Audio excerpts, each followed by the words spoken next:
Say what? High School Musical is turning 10?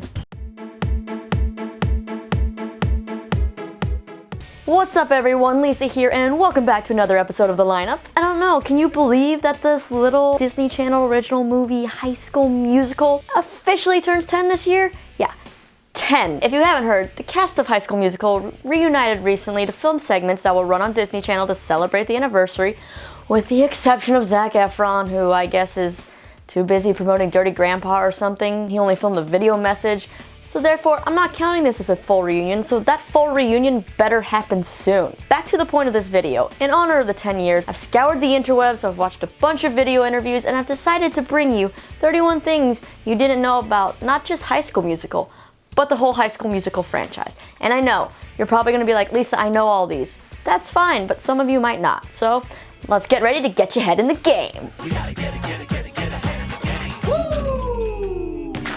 So let's start with number 1, the name of the movie, High School Musical. This was intended to be just a working title for the movie. But guess what?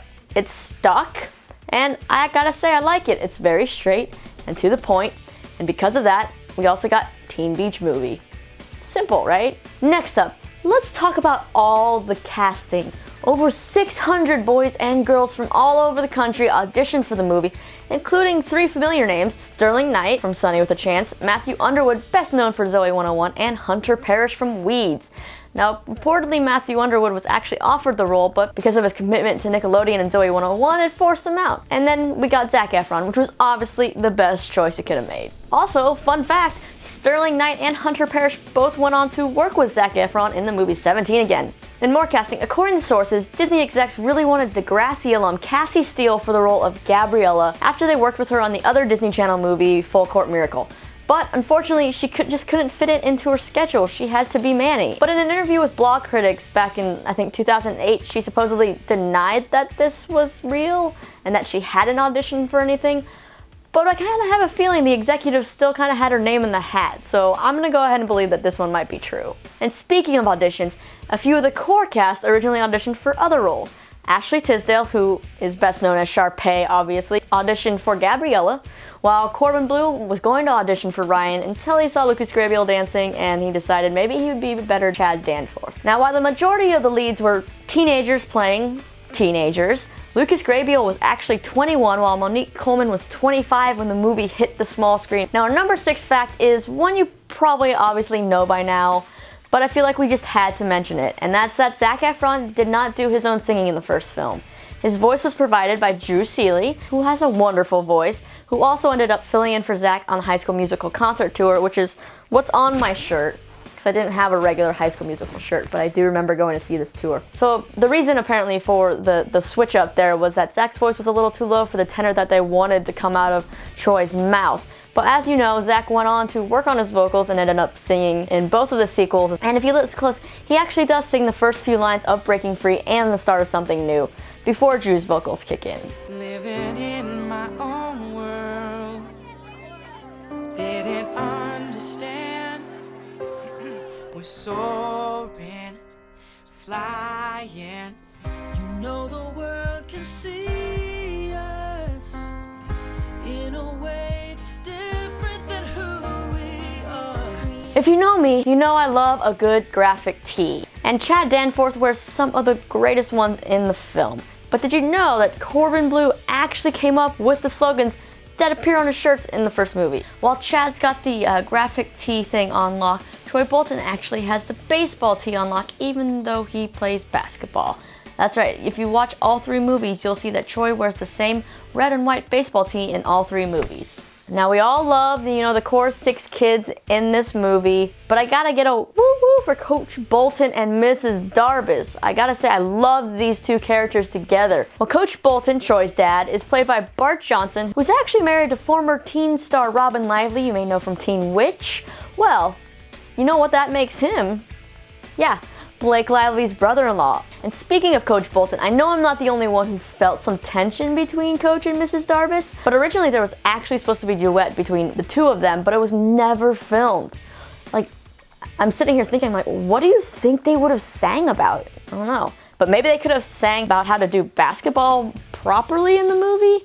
Yeah. In Get Your Head in the Game, Troy sings Coach Said to fake right and break left, but if you watch carefully, Troy actually fakes left and breaks right. Coach said to fake right and break left. Now next up, if you love Ryan and Kelsey together, you've probably noticed that these two have great chemistry, and that's because these actors have actually worked together before. Both Lucas Grabeel and Alicia Rulin starred in Halloween Town High together 2 years earlier. Now let's talk about the music in HSM. Gabriella is actually the only character to have a solo in the first movie, while in High School Musical 2, Troy's the only character with a solo, and then in HSM 3 it comes full circle and both have solos and beautiful duets and group numbers. Oh, and apparently there are actually no other songs in the High School Musical world because all the characters seem to have songs from the franchise as their ringtones. So if I had to pick a ringtone from High School Musical, or maybe even High School Musical 2 to be my ringtone, it'd probably have to be Bet On It. Okay, I'm actually kidding, but this Zach solo instantly became a classic when it was first watched because you gotta admit, it's pretty darn ridiculous. And did you know that it took an actual 6 days to film that masterpiece? Yeah, Zac Efron pranced around on that golf course for 6 days. I'm not gonna stop, that's who I am. I'll give it all I got, that is my plan. High School Musical 1 obviously took place mainly at the school, while High School Musical 2 takes place at the country club, but it opens at the school. And a fun fact, school's actually in session at the East High in Salt Lake City while they were filming, so students had to actually be ushered around in certain ways as to not interrupt the filming. Actually, they also used country club members from that actual country club they filmed in HSM2 as extras as well. So East High obviously contributed a lot to this movie. You know, the students were actually there while it was being filmed, and they also helped contribute something to the What Time Is It number. The papers that you see them chuck around in the hallways, yeah, those were actual East High assignments from kids. And some poor PA somewhere had to go actually check those papers for embarrassing pieces of information before they threw them so that, you know, no one would be upset or get embarrassed. Also, when you see Zach slide across the floor in this number, yeah, that was all his idea. We're up to Fact 20, which is dedicated to Lucas Grabeel. Now, when Sharpay and Ryan arrive at Lava Springs in HSM2, the song that you can hear faintly playing in the car on the radio is actually one of Lucas Grabeel's songs. Miss Evans, Mr. Evans? In case you don't know, fans actually got to vote for the sayings on Chad Danforth's t-shirts in High School Musical 2. Fans also helped put a familiar face in the movie, Miley Cyrus. If you look closely in All for One near the end, dancing in that yellow shirt next to Chucky Kaplow doing these types of moves is Miley Cyrus.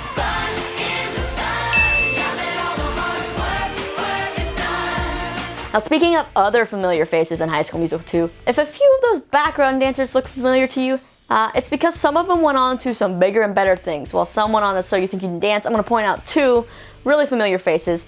Jared Murillo was a backup dancer in all the movies, and he even got famous for dating Ashley Tisdale for a while. But did you know that he actually went on to be a member of the boy band V Factory, who had this lovely catchy song that Gotta give it up, 'cause I really wanna get that relation, no doubt about it. The other familiar face that you'll see in High School Musical 2 is Shane Harper, who's probably best known for playing Spencer on Good Luck Charlie with his ex-girlfriend Bridget Mendler. After Good Luck Charlie, though, he went on to be one of the main stars of MTV's short-lived series Happy Land, but good news for him, he just landed a record deal, so congrats, dude. For our last High School Musical 2 fact, we have to give props to Miss Monique Coleman.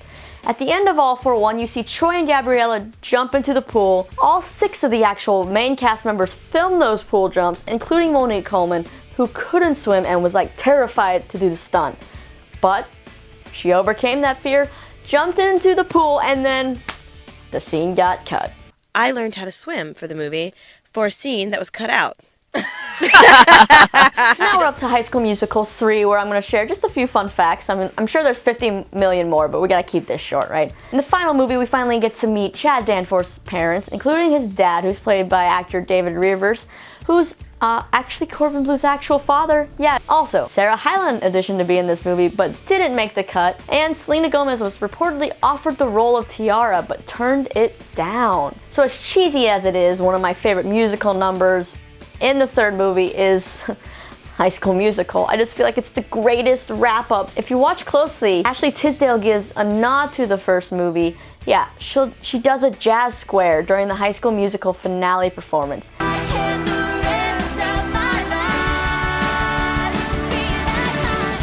The jazz squares. It's a crowd favorite. Everybody loves a good jazz square. Now we're up to our last 3 facts. Here we go. Troy actually has a signature move in all 3 movies if you watch carefully. He looks at his wrist at an invisible watch. He should have just actually borrowed one of Chad's watches. Oh, and I almost forgot. Did you know that it almost wasn't the East High Wildcats? I mean, what team just wouldn't sound the same without Wildcats, right? It originally was actually supposed to be the Leopards, which is actually the mascot of the original East High where the movie was filmed. So that would have been a cute tie-in, but instead we got the Wildcats and I like it. For our final little fun fact, High School Musical lives on in our hearts, obviously, and we're still holding out for that full reunion. But students at the actual East High in Salt Lake City can see a piece of High School Musical whenever they want. Yeah. Sharpay's lockers at the school are still painted pink. Alright, whew, that was a lot, and I know this could have been boring for you or exciting, or you might be like, Lisa, why do you like High School Musical? I have no idea, and I know there's a ton more things that you might not know about the High School Musical franchise, or maybe you're a super fan and you actually knew all these. Leave me a comment below, let me know your favorite High School Musical memory, maybe your favorite song, which of the 3 movies is your favorite. I don't know. Why do you love it so much? And what's it feel like knowing that it's 10 years old? It's crazy, right? Some of you might not have even been born if you're watching this. Thanks so much for hanging with me. I am Lisa. Be sure to send me a tweet at Lisa_Heiser or at Shine On Media, or check me out on Instagram and Snapchat. That's at Silent Asian. I will be back here next time with another episode of The Lineup, and stay tuned for some more cool videos that are about to appear in 3, 2,